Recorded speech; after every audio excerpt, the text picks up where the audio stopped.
ഇപ്പോൾ വനിതാ ലീഗ് നേതാവ് നൂർബിന റഷീദ് മാധ്യമങ്ങളെ കാണുകയാണ്. വനിതകളെ സംഘടിപ്പിച്ച് വലിയൊരു സംസ്ഥാന സമ്മേളനം ടാഗോർ ഹാളിൽ നടത്തി. അതിന്റെ ഫുൾ ചിത്രങ്ങൾ ഞങ്ങളുടെ കയ്യിൽ റീലുകളില്ല. ഞങ്ങൾ റീലുകളോടല്ല കളിക്കുന്നത്, റീലുകളിലൂടെയല്ല സംവദിക്കുന്നത്, റിയൽ ലൈഫിലൂടെയാണ് ഞങ്ങൾ പൊതുജനങ്ങളുമായി സംവദിച്ചു കൊണ്ടിരിക്കുന്നത്. 2000 അത്രയും മനോഹരമായി സമ്മേളനം നടത്തി. പ്രിയപ്പെട്ട സഹോദരിമാരെ, എന്നെ ശ്രവിക്കുന്നവരെ ഞാനൊന്ന് പറയുന്നു, ആ സമ്മേളന നഗരിയിൽ സദസ്സിൽ പോലും ഒരു പുരുഷ നേതാക്കന്മാരുണ്ടായിരുന്നില്ല. അത്രമാത്രം ഗംഭീരമായ വനിതാ ലീഗിന്റെ നേതൃത്വ നിരന്ന് ഇരുന്നു കൊണ്ട് എല്ലാ നേതാക്കന്മാരും താഴെയായിരുന്നു ഉണ്ടായിരുന്നത്. എല്ലാ നേതാക്കന്മാരും, കുനാൽ സാഹിബ്, അഹമ്മദ് സാഹിബ്, അന്നത്തെ കൊരമ്പയിൽ അഹമ്മദ് സാഹിബ്, സകല ആൾക്കാരും അതിന്റെ താഴത്തെ നിരയിലായിരുന്നു ഉണ്ടായിരുന്നത്. ഞാൻ കാണിക്കാം. അപ്പം അങ്ങനെ ഒരു സമ്മേളനം നടത്തിയിട്ടും ഞങ്ങൾ അതിന്റെ ഉള്ളിൽ നിന്ന് ഫൈറ്റ് ചെയ്തുകൊണ്ടേയിരിക്കുകയാണ്. ഞങ്ങളുടെ ഐഡന്റിറ്റി പ്രൊട്ടക്ട് ചെയ്യാൻ വേണ്ടി ഞങ്ങൾക്കൊരു ബൈലോ ഉണ്ടാക്കണം. 1997 സംസ്ഥാന കമ്മിറ്റിക്ക് വന്ന് 2000 വലിയ സമ്മേളനം നടത്തി. 2009 വനിതാ ലീഗിന് ഈ ഒരു ബൈലോ ഉണ്ടാവുന്നത്.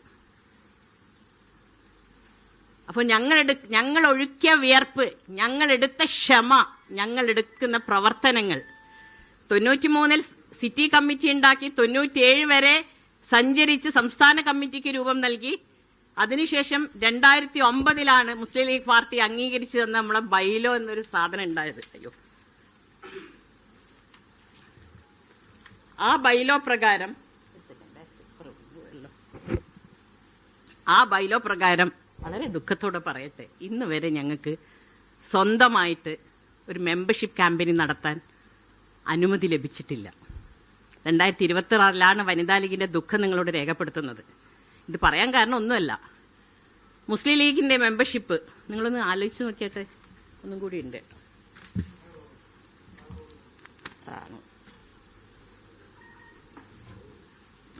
ഒരു സെക്കൻഡ്.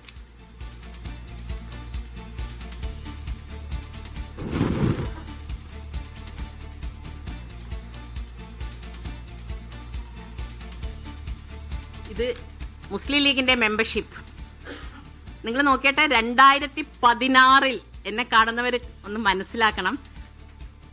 5/10/2016 PK നൂർബീന റഷീദ് പാറോപ്പടി ശാഖയിൽ നിന്നും മുസ്ലിം ലീഗിന്റെ മെമ്പർഷിപ്പ് ഈ പേപ്പറിനൊരു ചുളിവ് പോലും ഞാൻ വരുത്തിയിട്ടില്ല. 2016 മെമ്പർഷിപ്പ് ഫോറമാണ്. ഇതിന്റെ കളർ പിങ്ക് ആണ്. ഇത് 2022 മെമ്പർഷിപ്പ്. പിങ്ക് പോയി ഇപ്പം പച്ചയായി കേട്ടോ. കാരണം ഇത് വനിതാ ലീഗിന്റെ മെമ്പർഷിപ്പ് അല്ല, ഇത് മുസ്ലിം ലീഗിന്റെ മെമ്പർഷിപ്പാണ്. ആ മുസ്ലിം ലീഗിന്റെ മെമ്പർഷിപ്പിന്റെ ഞാൻ സ്വർണങ്ങളല്ല കബോർഡുകളിൽ വെച്ചിരിക്കുന്നത്, ലോക്കറുകളിൽ സൂക്ഷിക്കുന്നത്. എന്റെ ഹൃദയത്തിൽ എങ്ങനെയൊക്കെ ഈ മെമ്പർഷിപ്പ് പേപ്പർ സൂക്ഷിച്ചു വെച്ചോ, അതേ സ്നേഹത്തോടു കൂടി, അതേ ബഹുമാനത്തോടു കൂടി, അതേ ആത്മസമർപ്പണത്തോടു കൂടിയായിരുന്നു മുസ്ലിം ലീഗ് പ്രസ്ഥാനത്തെയും വനിതാ ലീഗിനെയും പോഷക സംഘടനകളെയും ഇന്ന് വരെ മുറുക്കി പിടിച്ചത്. ഈ പേപ്പറിന് ഇത്രയും വർഷക്കാലം ഒരു പോറൽ ഏറ്റിട്ടില്ലെങ്കിൽ ഞാൻ പ്രതിദാനം ചെയ്യുന്ന, ഞാൻ കൊണ്ടു നടക്കുന്ന, ഞാൻ വളർത്തിയെടുത്ത ആ വനിതാ ലീഗിനെയും മുസ്ലിം ലീഗിനെയും നെഞ്ചോട് ചേർത്തുകൊണ്ട് തന്നെയാണ് ഇത്രയും കാലം പ്രവർത്തിച്ചത്. പാർട്ടിക്ക് അഭിമാനമാവുന്ന രീതിയിൽ തന്നെയാണ് പ്രവർത്തിച്ചത്. പാർട്ടിയിൽ നിന്ന് ഒരു ഫണ്ടുകളും ഒരു ബത്തയും വാങ്ങാറില്ല. സ്വന്തം അധ്വാനിച്ച് എല്ലാവരോടും പറയും, രാഷ്ട്രീയ പ്രവർത്തനം ധനാഗമന മാർഗമല്ല, മറിച്ച് രാഷ്ട്ര സേവനമാണ്. ഇന്ത്യയിൽ ജനാധിപത്യ വ്യവസ്ഥയിൽ രാഷ്ട്രീയം എന്ന് പറയുന്നത് ജീവവായുവാണ്. ഒരാൾ എന്ത് ഭക്ഷിക്കണം, ഒരാൾ എന്ത് വസ്ത്രം ധരിക്കണം, ഒരാൾ എങ്ങനെ ജീവിക്കണം, എങ്ങനെയാണ് ഭരണഘടന വിഭാവനം ചെയ്ത ആ ഭരണഘടനാ മൂല്യങ്ങൾ ഉയർത്തിപ്പിടിച്ചുകൊണ്ട് ആ ഭരണഘടന അനുശാസിക്കുന്ന അവകാശങ്ങൾ നേടിയെടുത്ത അവകാശങ്ങൾ മുറുക്കെ പിടിച്ച് നിലനിർത്തുന്നതിന് വേണ്ടിയുള്ള ഒരു പ്രവർത്തനമാണ് രാഷ്ട്രീയ പ്രവർത്തനം. മറിച്ച് സമ്പാദിക്കാൻ വേണ്ടിയല്ല നമ്മളൊന്നും വനിതാ ലീഗ് ആരും രാഷ്ട്രീയത്തിൽ ഇറങ്ങിയത്. ഞങ്ങൾക്കൊക്കെ തൊഴിലുണ്ടായിരുന്നു. ഞങ്ങളുടെ തൊഴിലുകളൊക്കെ ഞങ്ങളെല്ലാവരും തൊഴിലിലൂടെയാണ് പാർട്ടി പ്രവർത്തനം നടത്തിയിരുന്നത്. ഒരുപാട് ക്യാമ്പുകൾ നടത്തി. 2015 നാഷണൽ കമ്മിറ്റിക്ക് രൂപം നൽകി എറണാകുളത്ത് വെച്ച്. ആ നാഷണൽ കമ്മിറ്റി നടന്നപ്പം പാർട്ടി നേതൃത്വം നാഷണൽ ജനറൽ സെക്രട്ടറിയായി എന്നെ നിയോഗിച്ചു. ഒരു സ്ഥാനമാനങ്ങളും ചോദിച്ചു വാങ്ങിയതല്ല. എല്ലാം മെറിറ്റിന്റെ അടിസ്ഥാനത്തിൽ പാർട്ടി നൽകിയത് തന്നെയാണ്. പാർട്ടി ഏൽപ്പിച്ച ഉത്തരവാദിത്തം അതിമനോഹരമായി തന്നെ ഞാൻ ചാലഞ്ച് ചെയ്യുന്നു. എന്നിൽ നിന്ന് വല്ല രീതിയിലെങ്കിലും 10 കൊല്ലം കൗൺസിലറായിരുന്നു, ഒരു ടേമിൽ വനിതാ കമ്മീഷൻ മെമ്പർ ആയിരുന്നു, മറ്റൊന്നും തന്നെ. ഇന്നിപ്പം ചെറിയൊരു വക്കീൽ പോലും നോട്ടറി ആവാൻ എളുപ്പമാണ്. 40 കൊല്ലത്തെ അഭിഭാഷക ജീവിതത്തിൽ സ്ഥായിയായി ഒന്നും തന്നെ പാർട്ടിയോട് ചോദിച്ചു വാങ്ങിയിട്ടില്ല. നോട്ടറി ആയിട്ടില്ല, GP ആയിട്ടില്ല, ഒരു വണ്ടി വാങ്ങിയിട്ടില്ല, ഡ്രൈവറെ വെച്ചിട്ടില്ല. എല്ലാ ഇലക്ഷൻ വർക്കിലും സ്വന്തം ഡ്രൈവ് ചെയ്ത് പോയിട്ടാണ്. ഒരു ഇലക്ഷൻ ഫണ്ട് വാങ്ങാറില്ല. ഇന്ന് പക്ഷേ ഇന്നത്തെ കാലഘട്ടം മാറി. അവിടേക്കാണ് ഞാൻ എത്തുന്നത്.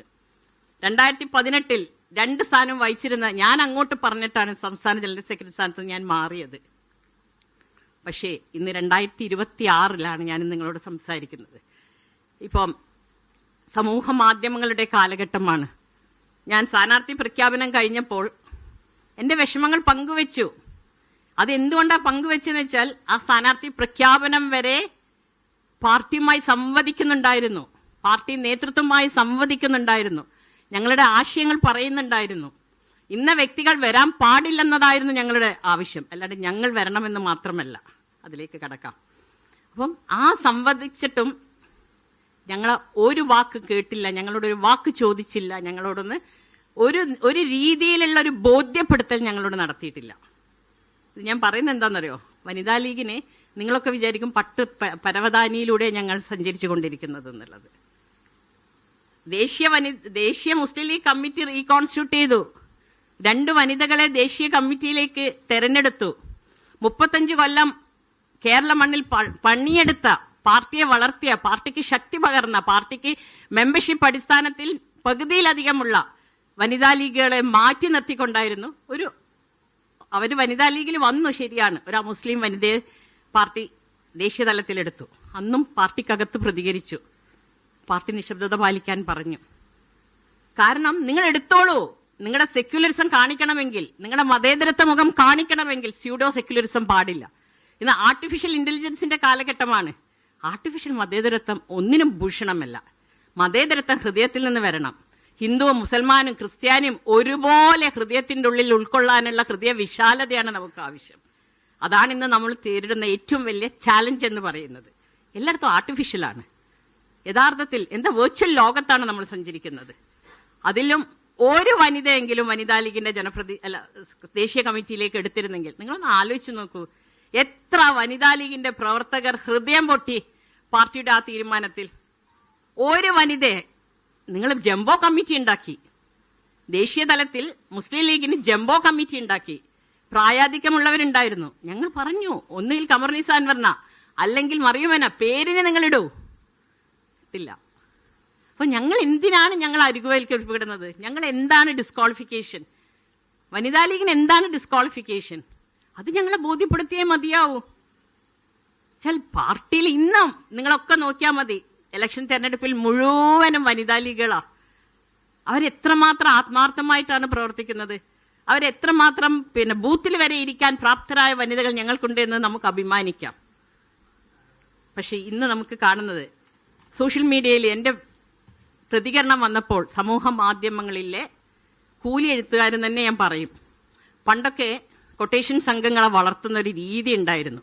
പക്ഷെ ആ കൊട്ടേഷൻ സംഘങ്ങളെ കൊണ്ട് തന്നെയാണ് പലപ്പോഴും അവരുടെ നാശവും വിധിക്കാൻ.